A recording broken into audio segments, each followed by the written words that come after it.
Hi folks, it's Jeffrey Daugherty, the Christian Whistleblower, and we do have the ChristianWhistleBlower.com now in our collective possession. Right now it's just forwarded to the copies of this show while we get the IMNCK, and the entire website's all up and ready to go. But just wanted to make you aware of that. I want to thank Cliff Desmond for his work on that, and of course he is the melodious voice that you usually hear when this broadcast comes on, and we are going to get back to that very, very soon, having some technical issues, making some changes, making some updates, and hopefully making some improvements. But speaking of improvements, this week may be, and I say this without any fear of contradiction, this week may be the most important, you can hear me flipping through the book, the most important week of broadcasts that you have heard in your entire life. I know that's a big statement,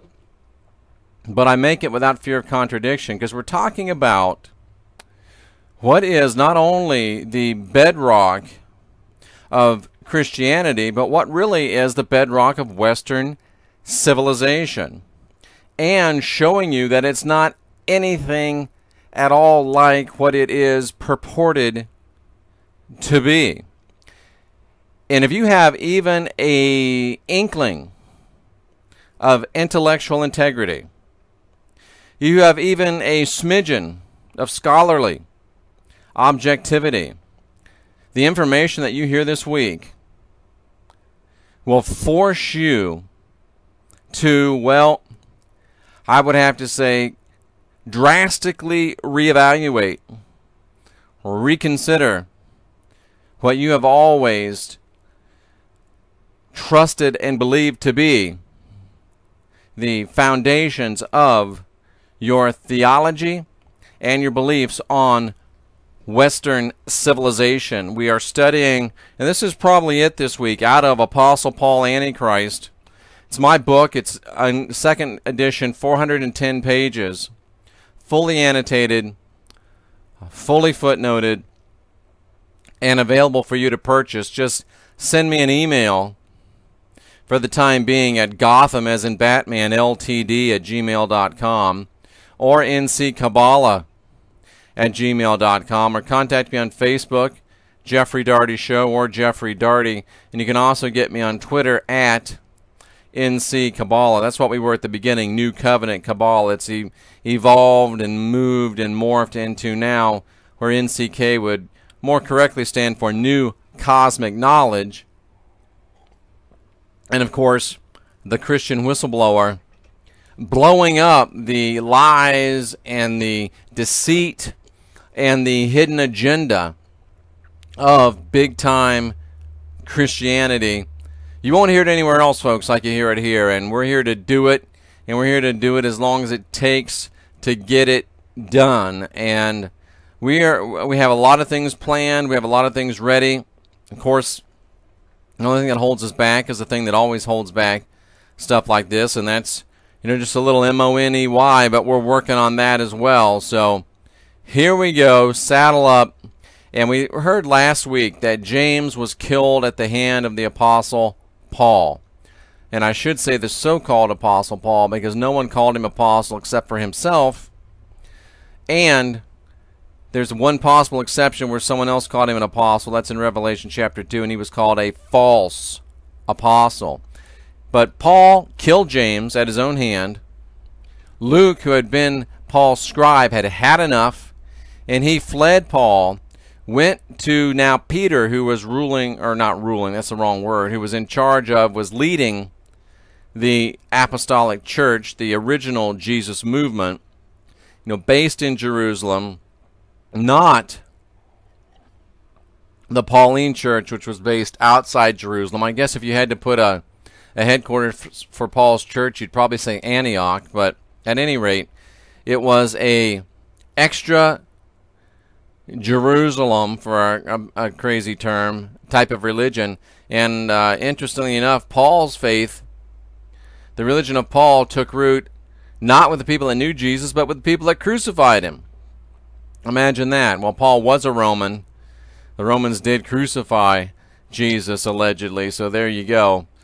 Put that in your peace pipe and smoke it. Very, very interesting. But at any rate, Luke went to Peter with a plan that he had already developed with James to write into the very text of the New Testament clues in a very light code. And the only reason for the code was, well, it's really two reasons. So that those that had ears to hear and eyes to see would be the ones that would see it. It wasn't for the casual observer. This way's never been for the casual observer. And also so that the Roman authorities would not see it, recognize it, and look upon it as seditious writing and have the writers and the writings destroyed. So they had to write in a way that the Roman censors would not see it as seditious, and they had to write in a way that the merely curious would not see, but then again they had to write in a way that those with ears to hear and eyes to see would see. So what they did was crafted, I guess you'd call it a code, but it's not really a code, it's just creative language, and I'll show you exactly what I mean. The first thing that I want to call your attention to, and these are things that to some extent Luke wrote while he was still with Paul, but the majority of them he wrote after he had left Paul. But we're talking about right now the book that was called, when it was originally written, the Gospel of Luke and the Acts of the Apostles. It was one book, one letter really. And in in Luke, which was part of Acts at that time, and you'll hear me flipping through the Bible as we do this. It's in Luke chapter 1, verses 68 through 73. Blessed be the Lord God of Israel, for he has visited and redeemed his people, and hath raised us up a horn of salvation in the house of his servant David, who spake by the mouth of his holy prophets, which have been since the world began, that we should be saved from our enemies, and from the hand of him that hates us.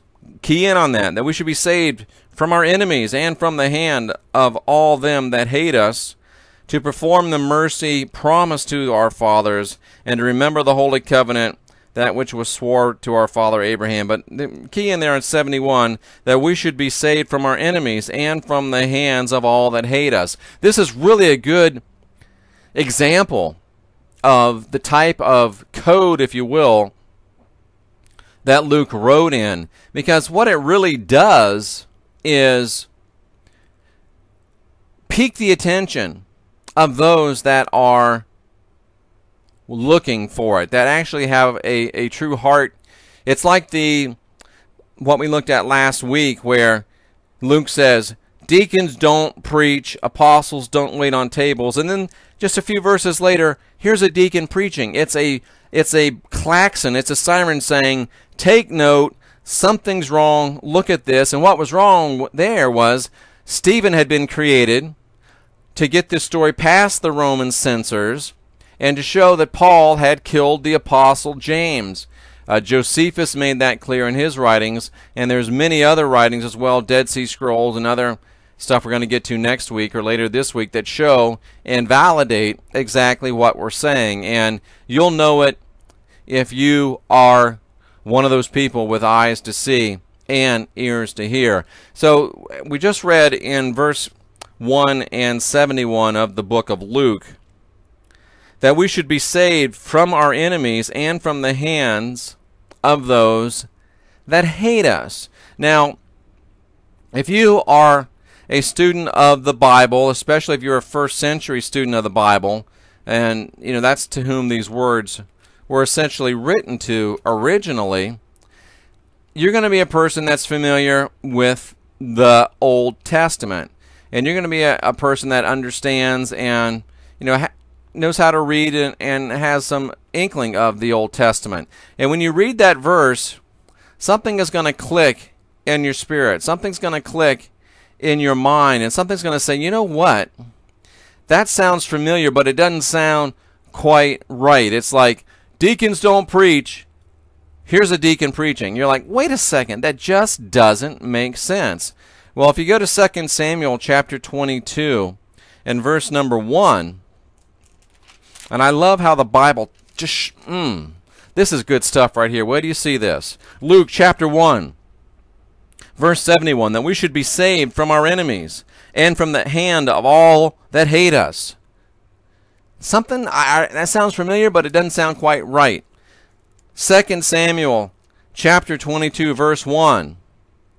And David spoke the words of the Lord unto the song, in this song, in the day that the Lord had delivered him out of the hand of all of his enemies and out of the hand of Saul. Oh, Luke says, you have delivered me out of the hand of all our enemies and those that hate us. But he just forgot, he left out the name of Saul. And that's what calls your name back to 2 Samuel, calls you back to 2 Samuel 22:1. He's delivered us out of the hand of all our enemies and out of the hand of Saul. It just clicks in your mind and you're like, Saul is an enemy. Now also, and again, this is for the deep, this is for the people that get it. In Psalm 18, in the preamble to Psalm 18, the explanation to Psalm 18, if you look at it in the King James Version, it says, to the chief musicians, a psalm of David, the servant of the Lord, who spoke these words, in the day that the Lord delivered him from the hands of all his enemies and from the hands of Saul. Folks, this is good stuff. It calls to your mind, bam, something's wrong. Oh, those that hate us, our enemy, that's Saul. Saul hates us. Saul is an enemy. And it's not too much of a stretch when these people that were reading this, some of them, most of them likely had people that they knew right in their families had either been imprisoned by Paul or killed by Paul, because he was wreaking havoc on the church after he killed James. And that's a very important thing to look at and listen to our last study so you see that and realize that. Now, that took longer than I expected it to be. I expected to get through more today, but let's take a quick look at something else just to kind of tee you up for tomorrow. So Luke had brilliantly identified Paul as an enemy, and it would slip right by the Roman censors, and those people that have eyes to see, ears to hear would absolutely see it. The next thing that really calls to us and screams out to us is the conversion accounts of the so-called Apostle Paul. Now, the interesting thing about it is that there's 3 very different accounts of Paul's conversion, and they're contradictory accounts. Why would they list 3 different versions? Why would they contradict one another? Well, again, it's one of those things that calls your attention and makes you say, why in the world? Something's going on here. You see that, folks? It just gets under your skin a little bit. It makes you wonder, and then when you begin to dig and observe, then you're like, I understand. I see. Now, here's a couple little interesting things I'll throw in today before we go away, because we don't have a lot of time. I'm trying to keep these short so people will listen to them. It seems like the longer ones people don't want to listen to. But here's some stuff that'll blow your mind. In Acts chapter 9, verse 11. And again, Luke is writing to those with eyes to see, ears to hear, and make you wonder. As soon as Paul has his conversion, I love this. It's just so amazing. Where does he run to? In Luke's 9:11, the first place that Saul went after his conversion was to the house of Judas. Folks, you cannot make this stuff up. Saul gets converted, runs to the house of Judas. I mean, how much plainer can Luke make it? This guy says he got converted, but he's gone to the house of Judas, the one who actually is a betrayer. Folks, this is great stuff. Let me leave you with one other little tidbit that escaped me for years, and we'll look at this more and more and more. Let me find my verse, my reference here. Oh, this is good stuff. Just let it sink in. Let it sink in. Let it sink in. Well, I can't seem to find my reference right now, but when you look and when you find this, I'm just going to tell you what it is. You can look in the Bible. When Paul has his conversion on the road to Damascus, he goes to the house of Judas, which is hilarious. And then, after he gets supposedly healed, what happens is that scales fall from his eyes. Scales like from a reptile, like from a snake, like from a serpent, fall from Saul's eyes. Snake scales fall from the eyes of the guy that supposedly got converted and whose first trip was to the house of Judas. Folks, we are just getting started with this stuff this week. I'll talk to you again tomorrow. In the interim, get in the book, look at it. Yeah, I know it's mind-blowing, but it's real stuff, and we're bringing it to you. I'm the Christian whistleblower, Jeffrey Daugherty, and I'm looking forward to seeing you again tomorrow. And until then, I wish you peace and light.